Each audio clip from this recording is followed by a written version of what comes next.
No elimina el olor. Pero, ¿qué demonios es esto? No lo sé. ¿O es gris? En una de las ciudades más ricas de Rusia, la gente corre hacia un camión cisterna con cubos vacíos en las manos. Y esta imagen es el signo de una nueva era en la Rusia de Putin. Guerras por el agua. En Tyumen, la capital petrolera de Siberia, los grifos apestan a aguas residuales. Tomé jugo de naranja de Vkusna Yetochka. Lo bebí y me di cuenta de que algo estaba mal. Luego lo olí y me di cuenta de que había agua dentro. Esta agua sabe horrible. Casi vomito. Estoy en shock.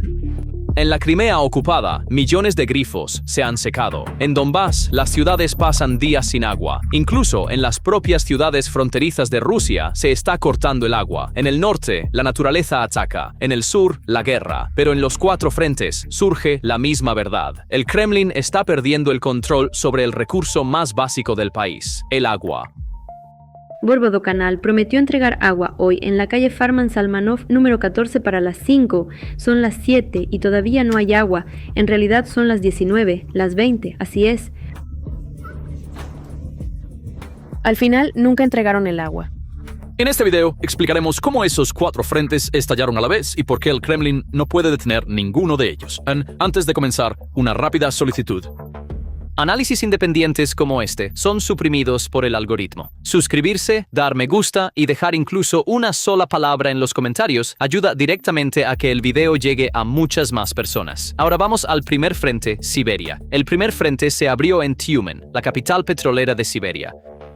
Lluvias extraordinarias desde principios de julio hicieron que el río Tura, que atraviesa la ciudad, aumentara más de 2,5 metros. Según el gobernador Alexander Moore, solo junio trajo a la región 2,5 veces su precipitación normal y el río cruzó el umbral crítico de 850 centímetros para subir a 877. Pero el verdadero desastre crecía invisiblemente dentro del agua. Una acumulación masiva de materia orgánica colapsó el oxígeno del río, los peces aparecieron en las orillas, y cuando la estación Metalevsky de la ciudad, que extrae directamente del Tura, entró en acción, los grifos comenzaron a oler a aguas residuales y peces en descomposición. Durante más de 2 semanas, una ciudad de 880.000 personas fue condenada a tener agua que no podía beber, ni siquiera usar para lavarse. En resumen, compramos un filtro ayer y es solo para una ducha. No elimina el olor. Pero ¿qué demonios es esto? No lo sé. ¿O es gris? Algunos residentes describieron contraer enfermedades de la piel e intestinales después del agua. El agua embotellada se agotó en las tiendas y la gente hacía fila frente a los camiones cisterna. Lo que hizo que esta crisis fuera realmente impactante fue la conducta del Estado. Mientras los residentes se quejaban durante semanas, los funcionarios y el Rospotrebnadzor regional insistieron en que el agua era segura, diciendo solo que el olor y el sabor excedían los límites, como si el agua que nadie podía beber aún pudiera considerarse técnicamente potable.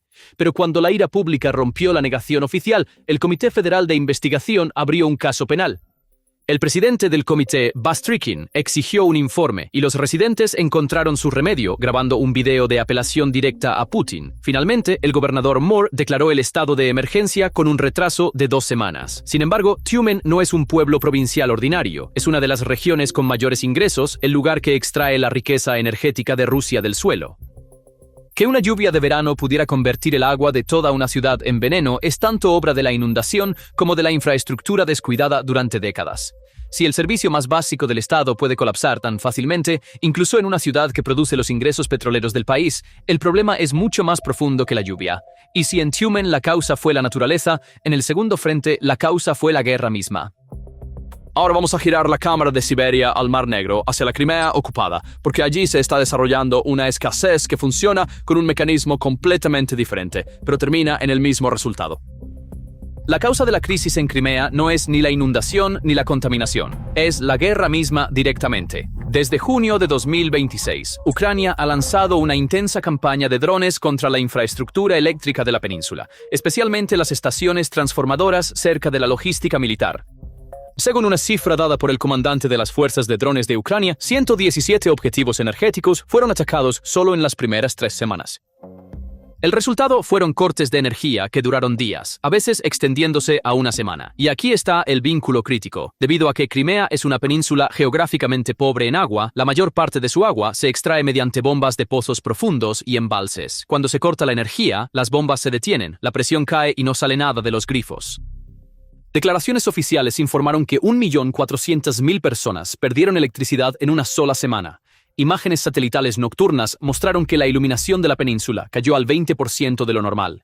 El golpe más fuerte cayó en la región de estepa del norte de Crimea, alrededor de Dzhankoy, Armiansk y Krasnoperekovsk. Los cortes se extendieron hasta 7 días. Esta imagen es fundamentalmente diferente de la crisis del agua sucia en Tyumen. Allí, el agua existía, pero no se podía beber. Aquí, el agua desaparece por completo. La vida diaria quedó paralizada. Bañarse, lavar la ropa, el baño se convirtieron en un lujo. Desafortunadamente, decidimos dejar Crimea temporalmente. La falta de electricidad, junto con la falta de agua, la falta de gas propano para la estufa. Y la gente recurrió al agua embotellada, generadores y las casas de sus familiares. Las palabras de los residentes resumen la situación. Una semana sin electricidad, sin agua. Reviso por la noche si llega el agua. En los pueblos del norte, sin siquiera un pozo profundo, encontrar agua fresca es casi imposible. En algunos lugares comenzó la distribución con camiones cisterna, pero la crisis de combustible dejó esos camiones varados en la carretera también. Las dos crisis muestran dos puntos débiles diferentes del mismo país. En Tyumen, la naturaleza y la infraestructura en decadencia.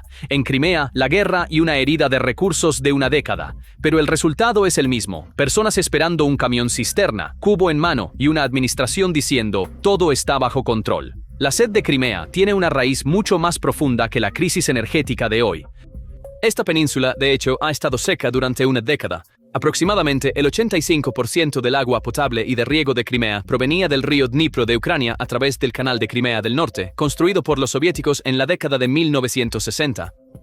En 2013, este canal por sí solo transportó 1.500.000 metros cúbicos de agua. El agua ha sido una línea de frente en esta guerra desde el principio. Este no es el problema de un solo verano. Es una sed estructural que se profundiza cada año desde 2014, y cada solución que el Kremlin ha ofrecido para esta enfermedad crónica no ha sido más que un parche temporal hasta el día de hoy. Para entender la crisis actual, hay que mirar atrás solo un año a la angustiosa sequía de 2025. El año pasado, Crimea sufrió una sequía prolongada y sus consecuencias dejaron una marca en el mapa. Por primera vez en una década, algunas desembocaduras de ríos, incluido el Belbek, por primera vez desde 1971, se secaron por completo. Los niveles de agua en los embalses alimentados naturalmente cayeron a mínimos históricos, con reservas totales disminuyendo a aproximadamente 75 millones de metros cúbicos, muy por debajo de años anteriores. Algunos embalses de estepa se secaron o salinizaron por completo. En las imágenes satelitales casi desaparecieron del mapa. El embalse de Starokrimska cayó al 15%, Partizanske e Izobilne a poco más del 20%. El embalse Tigon en el centro de Crimea, que una vez tuvo 200 hectáreas, se redujo a un tercio de eso, con orillas de arcilla agrietada. En lugares como Alushta, el agua programada, las colas y los camiones cisterna ya se habían convertido en parte de la vida diaria. Los residentes locales decían, quedan unos pocos meses de agua. La advertencia de los expertos era aún más sombría. Se esperaba que las entradas a los embalses y las precipitaciones disminuyeran durante 2025, 2026, 2027 y probablemente 2028. Entonces, el año 2025 no fue una excepción, sino el comienzo de una tendencia. Y este año, esa tendencia se fusionó con un socio mucho más pesado, la guerra. Lo que puso a Crimea en un aprieto sin precedentes este verano es la colisión de dos desastres separados en exactamente el mismo momento. Por un lado, los bajos niveles de los embalses heredados de 2025. Por otro, las huelgas energéticas de 2026.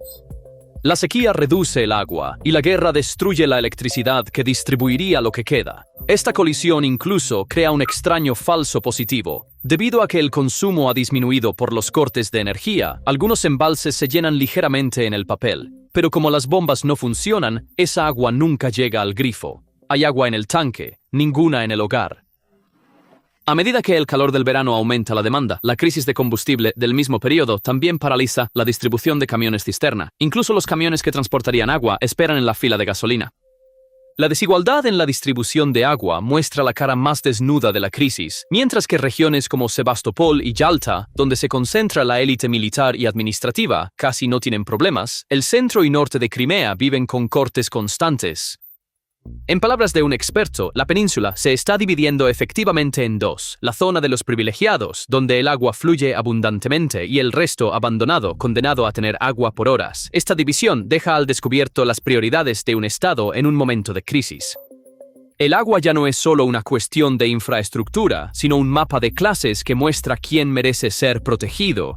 El costo económico de la crisis también es elevado. La temporada turística de Crimea, que Rusia promocionó en 2014 como la recuperación de la Riviera soviética, se ha derrumbado ya que nadie va a un resort sin agua ni electricidad. Incluso en las ciudades favorecidas del sur, como Yalta, el agua que llega solo unas pocas horas al día ha demolido la imagen de paraíso de la península. Los residentes tiran su comida, pierden sus trabajos, intentan mantenerse a flote con generadores. En algunos pueblos, sin siquiera un pozo profundo, encontrar agua fresca es casi imposible. El agua se transporta a Dzankoy y sus alrededores desde otras regiones, primero a través del esfuerzo espontáneo de voluntarios, luego mediante una campaña de ayuda organizada en las redes sociales, con ciudadanos llenando el vacío dejado por el Estado. Sin embargo, el drama de Crimea es solo el rincón más visible de este mapa.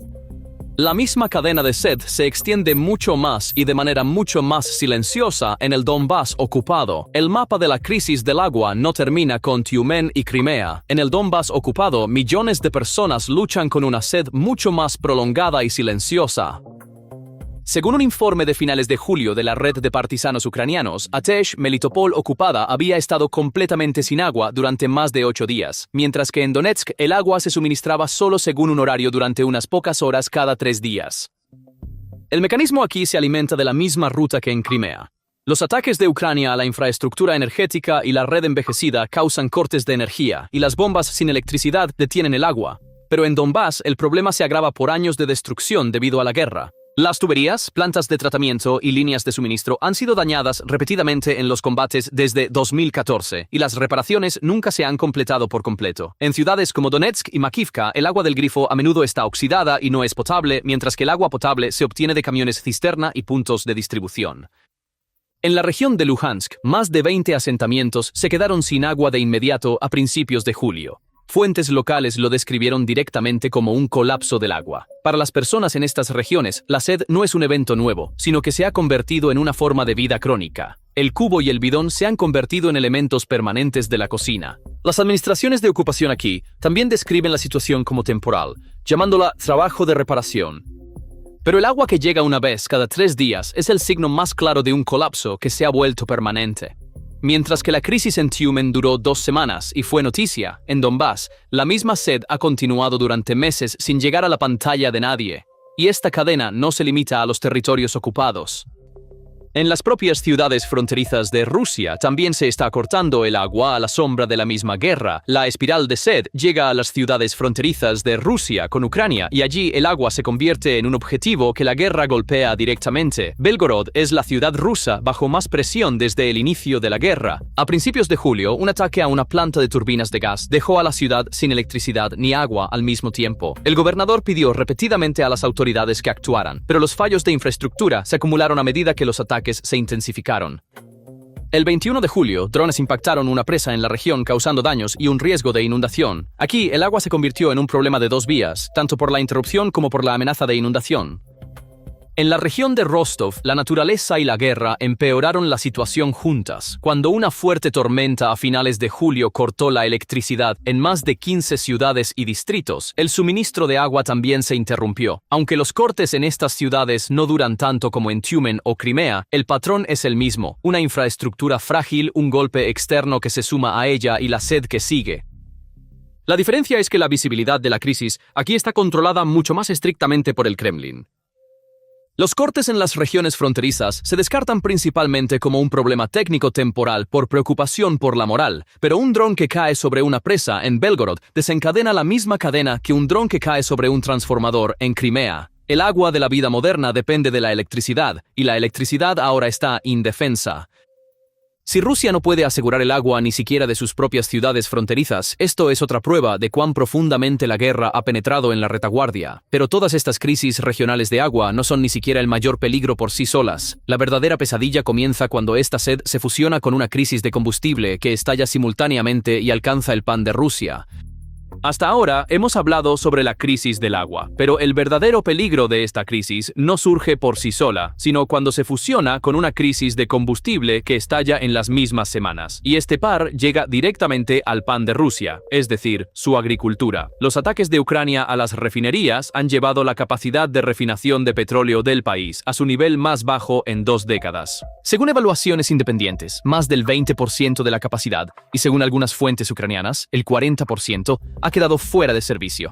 El resultado ha sido el racionamiento de gasolina y diésel en más de 50 regiones. Aproximadamente el 35% de la población, 50 millones de personas, se ha visto directamente afectado por estas restricciones. Y esta crisis de combustible golpeó exactamente en el momento más letal, la temporada de cosecha. La franja de grano de Rusia en el sur, Rostov, Krasnodar, Stavropol, produce una quinta parte de la cosecha del país por sí sola, y es precisamente en estas regiones donde los agricultores no pueden encontrar el diésel para sus cosechadoras. Los números muestran claramente la situación.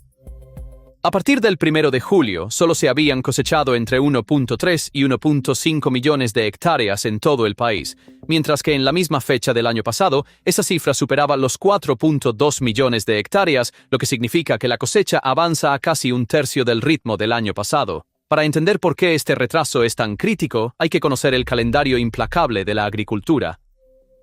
Después de que el grano madura, solo hay una ventana de 7 a 10 días para cortarlo. Si se pierde esa ventana, los granos comienzan a caer de la espiga, y una sola lluvia detiene todas las máquinas en el campo.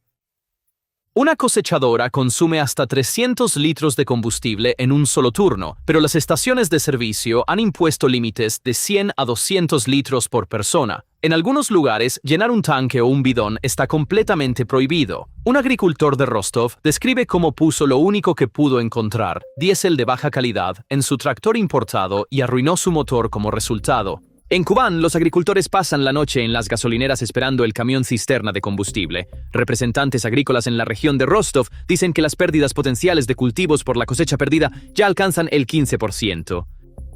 Entonces, el problema no es solo la cosecha de este año. Sin suficiente combustible, la siembra del próximo año también fallará, y la crisis proyectará una sombra mucho más larga que una sola temporada. Y es precisamente en este punto donde la historia interviene con un eco inquietante.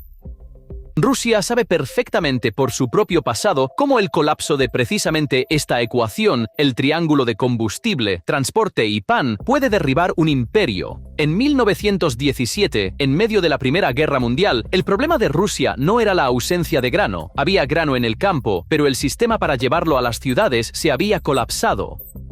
Un invierno duro había cortado los enlaces ferroviarios, la escasez de combustible había detenido las fábricas y las panaderías, y solo una sexta parte de los vagones de grano diarios que Moscú necesitaba podía llegar a la capital. El pan se volvió escaso, el gobierno comenzó a racionarlo, y esa decisión de racionamiento encendió las protestas, los saqueos y finalmente la Revolución de Febrero que derrocó al zar. Entonces, lo que destruyó al imperio ruso no fue la derrota en el frente directamente, sino el colapso logístico detrás de él, la incapacidad del pan para viajar del campo a la mesa. La situación actual no es idéntica, pero el patrón es tan familiar como inquietante. Otra vez una guerra, otra vez un sistema de combustible y transporte colapsando, otra vez una cosecha amenazada, otra vez las necesidades básicas siendo interrumpidas. Por supuesto, la Rusia de hoy no es el imperio en descomposición de 1917. Tiene un aparato de seguridad, una máquina de propaganda y una enorme reserva de recursos naturales. Tampoco hay una imagen activa de una crisis alimentaria aguda en este momento. Nadie está en una fila para el pan. Pero algunas voces locales ya están diciendo que la escasez podría llegar en el invierno, y la historia ha demostrado que lo que sacude a un régimen a menudo no es el cañón del enemigo, sino la mesa vacía de sus propios ciudadanos. Cuando el agua no sale del grifo, el diésel no llega al campo y el precio del pan tensa la mesa, el asunto deja de ser un problema de infraestructura y se convierte en un problema del régimen. Y el Kremlin sabe muy bien, por la página más sangrienta de su propia historia, cuán peligroso es este triángulo. Entonces, si el peligro es tan claro, ¿por qué el Kremlin no puede resolver estas crisis? Lo más peligroso de la crisis del agua en Crimea es que técnicamente no tiene solución. El Kremlin no tiene medicina para esta enfermedad crónica. La única dirección real de una solución permanente era el agua del Dnipro que transportaba el canal. Esa fuente es completamente inaccesible mientras la guerra continúe y la fuente del canal permanezca seca. Cada una de las opciones restantes lleva a un callejón sin salida. Construir plantas desalinizadoras de agua de mar lleva años y requiere enormes cantidades de electricidad, que ahora es un objetivo de drones. Perforar nuevos pozos proporciona alivio a corto plazo, pero agota los acuíferos más rápido y agranda el problema al salinizar el agua. Las matemáticas de la desalinización son un círculo vicioso en sí mismas. Para que una planta de tratamiento funcione, necesita electricidad estable a gran escala, pero en Crimea, la electricidad en sí misma es el recurso más frágil debido a los ataques con drones. Así que la planta que resolvería la sed depende de la misma brecha energética que crea la sed. A menos que se rompa este círculo, el agua no llega al grifo, incluso si se gastan miles de millones de rublos. La Administración de Ocupación de Rusia planeó casi 3.000 millones de rublos en subsidios federales para 2026 para mantener viva la viticultura y la horticultura. Pero el dinero no cambia la fuente de la sed, solo retrasa el colapso.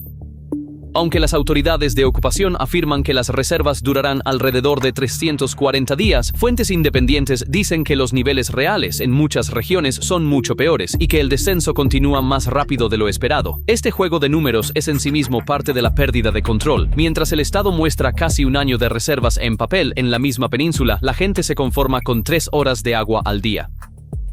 También hay una contradicción central. Incluso cuando hay agua en los embalses, no hay electricidad para bombearla a los hogares y la estabilidad para construir las plantas que generarían esa energía o tratarían esa agua no existe debido a la guerra. Así que el problema no es solo la cantidad de agua, sino que todo el sistema destinado a distribuirla se ha colapsado.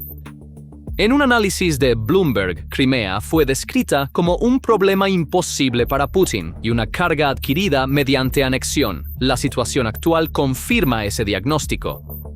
A medida que el presupuesto de guerra se destina a objetivos militares, se descuida la infraestructura civil y a menos que se resuelva el problema de origen, la misma pesadilla regresará cada verano, un poco más pesada cada vez. Cuando colocas estos 4 frentes separados en una sola imagen, te enfrentas a una verdad central. El Estado ruso está perdiendo sistemáticamente el control sobre el agua, el recurso más básico del país. La primera dimensión de esta pérdida es física. Tuberías en descomposición en Siberia, transformadores dañados en Crimea, líneas de suministro demolidas en Donbass, presas atacadas en la frontera. A medida que la infraestructura de agua del Estado colapsa tanto por el desgaste interno como por los golpes externos a la vez, el Kremlin no tiene ni el presupuesto ni la prioridad para repararlas. La segunda dimensión es administrativa. En las 4 regiones, el reflejo del Estado es exactamente el mismo. Primero la negación, luego la línea de problema temporal y por último un estado de emergencia tardío. Los funcionarios en Tyumen defendieron la seguridad del agua durante 2 semanas. La Administración de Ocupación en Crimea dice dificultades temporales. Los cortes en las ciudades fronterizas se descartan como una falla técnica por preocupación por la moral. El abismo entre el lenguaje del Estado y la realidad en el grifo es el signo más visible de la pérdida de control. La tercera dimensión, y quizás la más peligrosa, es social. Cada vez son los ciudadanos quienes llenan el vacío que deja el Estado. Los voluntarios llevan agua a Dzhankoy. En Tyumen, la gente se pasa direcciones de camiones cisterna. En Donbass, el cubo y el bidón se convierten en elementos permanentes de la cocina. Si la función más básica de un Estado es mantener con vida a sus ciudadanos, el grifo de agua es el indicador más evidente de si esa función está funcionando, y ahora mismo ese indicador está parpadeando en rojo en 4 regiones distintas a la vez. El Kremlin ni siquiera puede ver esta situación como un asunto de seguridad, porque el corte de agua no es obra de un solo enemigo, ni un problema que se pueda resolver con una sola decisión. En algunos lugares la naturaleza está en acción, en otros la guerra, en otros décadas de negligencia. Rusia se presenta al mundo como un gigante de energía y recursos. Sin embargo, no puede entregar de manera confiable un vaso de agua limpia a su propio ciudadano. Mientras la guerra atrae enormes presupuestos al frente, los embalses, tuberías y bombas detrás del frente se deterioran silenciosamente. Y cuando un régimen no puede asegurar para su pueblo incluso una necesidad tan indiscutible como el agua, lo que pierde no es solo infraestructura, sino su derecho a gobernar y la última confianza que su ciudadano deposita en él. Al final, ya sea un grifo apestoso en la capital petrolera de Siberia o una fuente que nunca funciona en la península seca del Mar Negro, hay una sola verdad aquí. Uno de los mayores exportadores de energía del mundo no puede garantizar a su propia gente un vaso de agua limpia, y este es un fracaso que ni una sola inundación ni un solo dron pueden explicar. Es el trabajo conjunto de un presupuesto destinado a la guerra, de una infraestructura descuidada durante décadas y de un Estado que dice, todo está bien. Las aguas de la inundación de Tiumen retrocederán y puede que algún día llueva en Crimea. Pero la pregunta que se forma en los ojos de esas personas que corren hacia un camión cisterna con un cubo vacío, si este Estado ni siquiera puede darme agua, ¿qué más puede dejar de darme? No desaparecerá. Entonces, ¿qué piensas? ¿Son estas crisis de agua simplemente un síntoma de la infraestructura de Rusia resquebrajándose bajo el peso de la guerra o el presagio de un colapso mucho más profundo en la capacidad del Kremlin para gestionar recursos? Por favor, comparte tus opiniones en los comentarios. Para seguir al tanto de los análisis especiales de PPR Global como este, suscríbete a nuestro canal y activa las notificaciones. Gracias por elegirnos.